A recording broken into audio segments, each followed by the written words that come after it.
Hello, everybody. Welcome to the Cheap Seats. This is the FPL edition. This is Cyrus Paul with a really, really reverse tan. How's everybody doing? Is everybody good? I'm feeling lacquer. I'm feeling okay. Not too bad. I'm actually upset because Dean is here. We'll get into that. But everybody, just make sure you like this video, subscribe to the WSR channel. We're doing this for Mpo, so make sure you do this. Subscribe to the channel. It's not like he's died; he's just not here. We need like 85 more subscribers to get to 1,000 to get us there, guys. Yes, 1K. And if there's anything else that I can say, it's that suddenly FPL has revived my faith in humanity. And although we're all chasing Dean and chasing Dean's shadow and Tsepo as well, I've never been this high on FPL in my life. So I'm really going to go for it. So let's go around the group and ask everybody how their weeks have been. Let's start with you, Wahid. How was your week? Average as usual. I think I got 44 points. Captain How many? 44? Yeah. Captain Son should have Captain Salah, left Dennis on the bench. That was a screw up on my part, just always back the forwards that are going to be playing against Man United. That's how it works. Sometimes the head versus heart debate is a really tough one to get into because the heart, it will always trump you, and then before you know it, you're lying in bed going, where does the heart go? Because this is absolute nonsense. But I know exactly what you mean in terms of like you wanting to switch captains. I've taken a new tack this season, and I've also just said, if it's working, don't necessarily just fix it for the sake of fixing it. But I still haven't, gone into the school of Tsepo and Dean by looking to the fixture list and seeing, okay, this guy's got a good run of fixtures. I'm just like, hey, look, I'm playing it as it is. Let's see how these guys do. So, Tsepo, how was your week? Cyrus, you're going with the mantra that if it's not broken, don't fix it. If it ain't which broken, is exactly the opposite of Ed Woodward, who goes, if it's broken, we're gonna flog a dead horse. And that's exactly it. And you know what's weird about that approach though is that it's so freeing. Like right now, I don't really care about what happens on the weekend because I'm kind of like, if these guys don't do it, these are the guys I've chosen. Tsepo, are you going down a similar route? What was your week like? Tell us about your decisions. Because after you, I'm going to talk. Then we'll talk to Dean, who clearly you have hate for. Oh no, I don't have hate for Dean. We just made the same decision to bench Jimenez, but he's the lucky bugger who had Rafinha not playing, and I'm the chop that had Son and Emerson Royale in my team, and they had a shabby first half performance. If they just got their act together in the first half, Emerson Royale would have got a clean sheet. But they didn't. But other than that, I had a fantastic week. I had some mistakes to fix up. I brought in Mason Mounts because he got a hat trick, and I was like, "Oh, the boy!" So yeah, no, changed that. I brought in Gallagher and who else did I? And Emerson Royale for, as you said, a fantastic run of fixtures. I'm expecting a bit more attacking returns from Emerson Royale. I'm very upset that he didn't get that he got a yellow card, but it could have been him that got the points that Reguilon got this weekend. And Dean, I'm sure you watched that game. The way Reguilon got that goal. It was lucky, but you create luck that way. You have to be in the right place, the right time. Exactly. As a Chelsea supporter, you can't be looking at a left back and going, man, what a lucky guy. You just call him Alonso. And I do think, though, but to your point, and this is interesting. So when I look at my decisions last week, one of the things that we spoke about on the show, and I didn't follow through on, was to bring Jimenez into my team. I actually ummed and ahed about it, and then I went and chose Danny Ings because I thought, okay, I think that there will be a bit of a new manager bump happening at Villa. I did think that they'll have a striker score, one of their main guys, and I felt that it will probably be they're only having their strikers really, but it was either Watkins or Ings. And I just thought, Steven Gerrard must be Ings, that Liverpool connection. Nope, it was Ollie Watkins, and I'm just here going, okay, I guess, that's just how it goes. But having said that, I then also went and left Josh King on my bench, so that was a great decision. But the other decision that I didn't make that I really wanted to change was to take Kai Havertz out. I'd seen the writing on the wall in terms of his non-performance as the false nine, and I really should have actually changed that up. But I think the thing about it though is when you look at FPL, you're always trying to see who's going to be the biggest point scorers. And for those people who just thought, yes, Reece James and Antonio Rudiger in the same team, that's definitely what I want a piece of. Then they did superbly. Now, Dean, what was your thinking? Yeah, to be honest, this week it was a bit lucky, as Seppo said. So I did have Rafinha playing. He was ill, and I got Jimenez off the bench, which is 8 points, which wouldn't happen. But then I did take a 4-point hit last week, and even that got lucky because I took out Ruben Diaz and put in Cancelo, and Diaz was benched. So that paid for itself automatically. And then I got rid of Saar and brought in Jota, which kind of, you didn't think Saar was going to do what he did against United, but Saar missing those, call it 2 penalties, kind of then makes you feel a little bit better about taking him off, even though he did eventually score. But I think then Watford will look for a different penalty taker, which decreases the appeal of Saar anyway. So I did get a bit lucky, but did also make some big calls captaining Ronaldo against Watford, because, I mean, how does one of the greatest players of the world not score against Watford?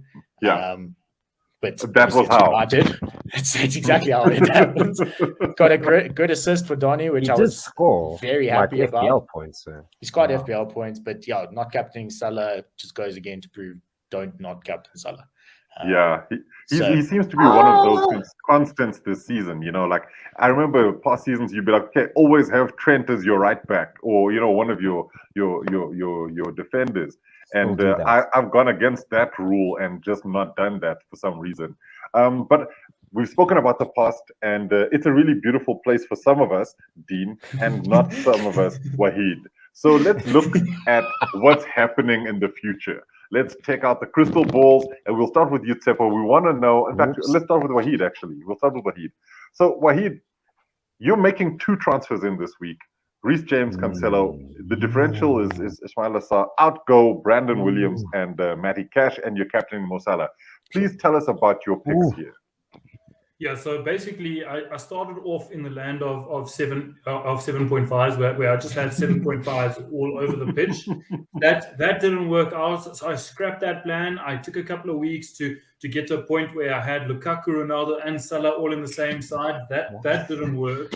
So now I'm scrapping it all, and I'm spending a bit of money on defense, because in previous seasons you had a lot of points from midfield and attack. And this season, you're getting points from the likes of Reece James, João Cancelo, and Trent.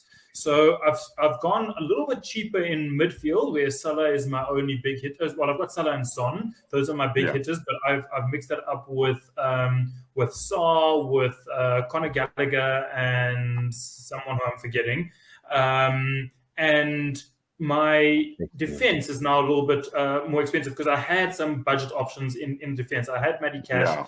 I had Brandon Williams, who doesn't play much. So I've upgraded those, and my bench is actually sitting a lot prettier now. I've got Sufal on the bench as one of my backup defender options, who also chips in with some goals and assists now and then. So I've just changed the outlook of my side to a little bit better in defense. So I've gone 3 at the back still. It's Cancelo, Reece James, and Ben White. Ben White, an interesting pick, because Arsenal aren't doing too awfully at the moment, because we've got to. What was the score this weekend?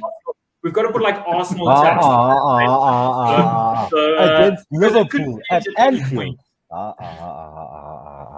So, I mean, there's Dean trying to throw shade. Wahid, finish your point. Yeah, this guy. It's a rookie boss thing. It's Arteta, like Frank Lampard, like Solskjaer, they'll have peaks and troughs. And at the moment, apart from maybe going to Anfield, Arsenal seem like they are in a bit of a peak. It could change at any point, because it's a rookie boss, and they're very all over the place with their form. So we'll see. Ben White is an interesting pick for me at the moment.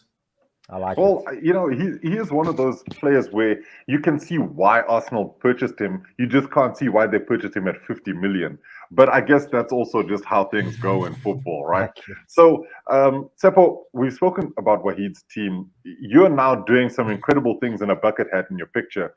Who are you transferring in? No one. Who are you transferring out? No one. But your differential is Benteke, and you're captaining Mo Salah. So why are you keeping things the same? Or do you think that the mix of players that you have is right? It's more. Yes. The new But first, Heskey. wait. ST scored Yes. more. But I don't know what's in the water there at the Crystal Palace. But Vieira. Vieira is doing the things, man. He's doing the things. Conor Gallagher is also looking pretty good. But first, let me go back to the no transfers in, no transfers out. It's about rolling transfers. I feel that it would be a lot better for me to gather information and have 2 transfers, free transfers next week than to jump. If I would jump this week, I'm only going to jump to one person. That's Reece James. And that would be Chilwell for James. And the only thing that would make me make that decision is if I get news on Friday that Chilwell is out for 2 weeks plus. If he's not out for 2 weeks plus, then I'm not moving. Also, if Reece James was not as much better as he is, like he's so much better as a creative force, especially for Chelsea, and his finishing is impeccable. This man, it is. That goal against Juventus yesterday was a bullet. The way he just put it down and blasted. But even the one against Newcastle, bruh, this guy is the real deal. He's always in the box, and Chilwell is also always in the box, and that's what attracts me to these Chelsea fullbacks. They're absolutely fantastic. Reece James will hurt you if you don't have him. If you don't have Chilwell to sort of mitigate that, it could be very, very bad. So no transfer unless that happens. Christian Benteke as a differential. The fixtures are pretty good for Crystal Palace, number one. That's why I already have Conor Gallagher in the team. He's been a differential of mine for a while. But Christian Benteke's aerial threats is also pretty potent. And not just that, now he has deliveries. Conor Gallagher has been putting in some sumptuous balls. So yeah, I think he scored 2 goals this weekend. Thesaurus here. But look, I agree with you, and your point's actually really valid here, because the other thing about Benteke is he hasn't necessarily had good service over the years, and although they have had Wilfried Zaha at Palace doing his thing, he's not known as being a provider. And when you look at some of the other guys like the McCarthys of this world, they're not necessarily the most creative players, and I think that's one of the biggest problems that was there with the grandpa manager that they had before, because he just wasn't moving with the times, and this is what you get with Vieira being able to bring in some of these youngsters, and you're seeing that at Palace. So interesting selections there. Dean, I don't know if it's worth going to you yet, because we might all want to steal your source. So I'm going to give myself the run in here and talk about my team first. So one of the things that's been really tough for me is trying to make a decision about whether or not I'm going to put an Arsenal player in my starting lineup. And if I do, and I have decided to, it's going to be Emile Smith-Rowe. I do think that he's the most creative of those Arsenal players, and possibly the biggest threat. Because you never know what's going to happen with Bakary Saka. He could just suddenly become goalkeeper or left back or right back, or anything happens with him. Kai Havertz has also been one of those who. He really flatters to deceive sometimes, and the thing with Havertz is that he's just not strong enough. Crazily, I think he's sort of the weak version of Ruben Loftus-Cheek, in the sense that really good on the ball, though he can't get past a man. And I think that's the kind of thing that's been very, very difficult to watch, because he's got everything you want in a player. And I think that, if he bulks up and is able to really take people on, then you're going to see that more in Havertz. I do think that the team that I have at present also includes Salah as the captain, because that just is the way, like the Mandalorian. Son, I think, will be one of the key performers for Spurs going forward. And the one thing about Son, looking at the Spurs way, is that Conte will get more and more out of these guys. And if there's a guy who, and I should have put him as my differential, I just didn't want to make too many transfers, and I've got Josh King on my bench, so I might just swing him in, I think Lucas Moura is going to be an essential player for Conte's Spurs. And I think you see him as being one of those guys who's just running around, absolutely going for it. And it's so weird, because there's a lot happening at Spurs, yet at the same time you could see what the blueprint is going to be. That they're going to give Son the ability to run around and do what he does, and Mora will be more of that sort of penetrative attacking player going forward. So if anybody's looking for a differential, Mora might be that guy. And maybe this is something that Dean's going to tell us. I don't know. I haven't seen your team, Dean, even though you've put it on these WhatsApp streets. So let's talk about Dean's team. Cyrus. You disagree? Where do you envisage this dude playing? Because Conte at the last few places he's managed has played a 3-5-2 with like two up front with Lautaro, Martinez, and Lukaku as the strikers, and with did you watch the Leeds game? Yeah, hold on, I'm getting there. Yeah. And I think that moving forward, he'd probably end up using Son in the Lautaro Martinez position and Kane in the Lukaku position, which leaves very little room for a pure winger like Lucas Moura, unless you're going to play him as a 10. And that's what he's doing. But I'm not sure that he will, because he might look for a Christian Eriksen type player in that position, like he did at Inter. Yeah. I get you exactly. Exactly. And I think there's something really telling about what Conte said about Ndombele, in the sense that he challenged him to be a better player. And that's where he envisions Ndombele to be. But the reality is he's not there. And when you look at what happened in the Leeds game, when they took Lucas off, they put Dele Alli, the much maligned Dele Alli, in that spot. And I think he's going to try and revitalize him. But Mora is the guy who I think he's not necessarily expecting him to be creative. I think he's going to ask him to go out there and chase the loose balls. And that's primarily it. You saw it in that Leeds game. And Mora was potentially one of the most dangerous players in that game. But that's the way I see it. I think they're going to use Mora as the 10, not necessarily as a winger. But I'm also keen to see what happens with Bergwijn, who I really, really like the look of. Lucas Moura wouldn't be completely out of place at right wing back in a Conte system. Not completely out of place either. Except for the lack of tackling. But yeah, I see what you'd say there in terms of his bombing forwards. Okay, Dean, we've left you on the hook. We're not going to take you off the hook. It's your turn. Your time to shine. Yeah, so I said what I was going to do last week. It's Ronaldo out for me, and it's Harry Kane in. Easy swap. Ronaldo out. I don't care if Carrick comes. I don't care if Poch comes. Kane is just in that second half. I saw what Kane can do. Conte is leaving him up front. He's no more dropping back. Kane is waiting for those balls to come in from a Reguilon or an Emerson or Lucas, like we've just said, and he's waiting to take it. He could have scored at least 2 or 3 against Leeds in that second half. Melia made a great save.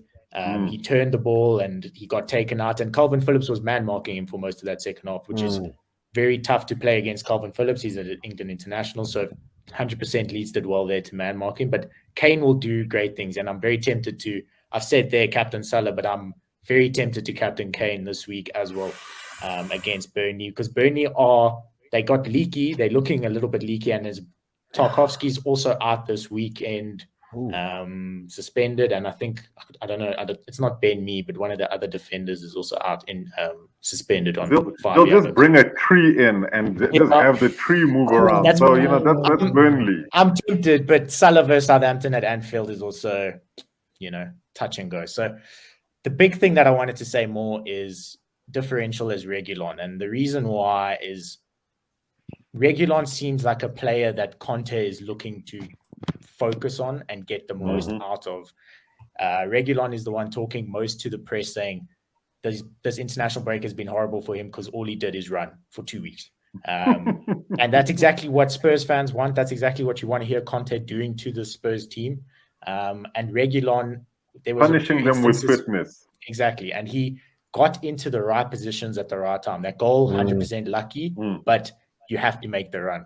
Some of those crosses, he provided the cross to Lucas, who then passed back to Højbjerg, but Reguilon made the pass, and he's getting into the right areas at the right time. And I think that's what you want to see from a wing back in any team, and I think Reguilon especially. The one thing, though, is Sessegnon is back from a Spurs perspective, who also offers depth then in that left wing back position. So he's going to play this week against Conference League. In the Conference League, Conte's confirmed. So we'll wait and see. But obviously, I think Reguilon's first pick. So there was enough for me from the Spurs game against Leeds on the weekend to start backing Spurs assets, and especially with Kane and Reguilon coming in. Is Sessegnon listed as a defender or midfielder on FPL? I'll check. It's a great question. I think it's listed as a defender. Yeah, I think it's listed as a defender. There's no value. Yeah, I think he's a defender. He's a defender. 4.3 at the moment. 4.3? What? Yeah. It's touch and go. I mean, he's probably not going to play a lot, but he is a name to look out for. And like we said, I think Emerson on the other side will stay. But Reguilon so far has been suspect defensively in general through his Spurs career. And if Conte flicks a switch, he could just have enough of Reguilon's defensive mistakes 100%. And stick Sessegnon in there.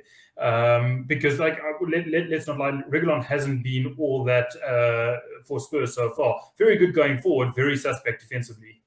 Yeah, but that's how he's been. Though I do think Conte is the kind of manager who will just say, let's get the goals first, and then we'll deal with the other stuff second. Because if you defend as a unit, you're more likely to have better results defensively than if you're putting all of the pressure on Reguilon to suddenly become a better player than he already is. And that's what they did in the second half. The whole Spurs team stepped forward like 5 meters. And they were actually pressing. It was crazy. Yeah, something Spurs don't know about. Before we wrap up the show, I want to just really quickly go through Mpo's team. And I know he's not here in person, but he's definitely here in FPL spirit. And one of the things Mpo is going to do is he's going to captain Kane. I don't know if we've got a graphic for it, but he's going to captain Kane. His differential is Dennis. And that's primarily because he has 4 goals and 5 assists this season. I still don't know about what. But he goes away for AFCON. That's what people don't. Yeah, look, but AFCON's not now, and this is what Mpo is doing. He's doing the Cyrus method of thinking about today. Yeah. And also Mpo's banking on Ranieri to giving Watford a bit of a lifeline. But with Mpo, he always buries the lead in this, and that's that he's taking Cristiano Ronaldo out of his team, and that's one of those big calls. I never had him in there, so I don't have to make that decision. But I do think, though, that Ronaldo against Chelsea, I can feel it in my bones. He's going to get at least 1 in that game. And Chelsea have got to be really careful about what they do against United. Who knows? But we've come to the end of the show. I just want to ask all of you watching at home to please make sure you like this video, subscribe to the channel, tell your friends about the cheap seats. It's really good here, even when Mpo is here too. But there's a really special announcement coming up soon as well. You don't want to miss out on that. It's actually going to be quite exciting and something that will involve you as well, the viewer, and the listener. So make sure you stick around to the cheap seats because there's a lot of fun coming up. So please, everybody, thank you for being on the show, and we'll see you again soon.